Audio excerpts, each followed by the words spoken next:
और इधर करें इनकी वीडियो बनाए साथ में बनाया ऐसे। सीसीपीओ ने खुद कहा था कि आप ये देखिए आ जाएं। ये ये साहब के साथ बदतमीजी कर रहे हैं। कोर्ट के आर्डर भी अंदर नहीं जाने दे रहे, नाम चल के लेने जा रहे, नाम में अंदर जाने दे रहे हैं अभी। देखिए ये सारे वकला खड़े हुए हैं, किसी को अंदर नहीं जाने दे रहे, न कोर्ट ऑर्डर पे ही अमल दरामद कर रहे हैं।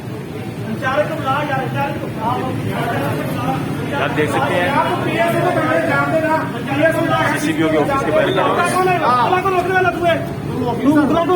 हमें समझाएगा बैठ के, हमें अंदर भेज, जो भी है पीएस में अंदर भेज, आप अपने सीनियर को बुलाओ अंदर भेज। ये हमने मिचल के अभी करवाने हैं, कोर्ट ने भी ऑर्डर दिया हमें, सीसीपीओ ने खुद कहा कि सुप्रीम कोर्ट का ऑर्डर है, जो मजाक कर रहे हैं आगे से। सुप्रीम कोर्ट का ऑर्डर है तो हम मुल्क मेमन नहीं चाहते हो, बाकी मुकला को भी मैंने बुलाया वो मुल्क मेमन नहीं चाहते हो ना।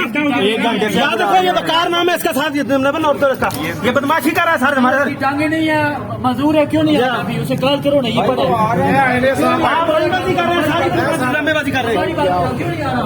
हमारी बात करो।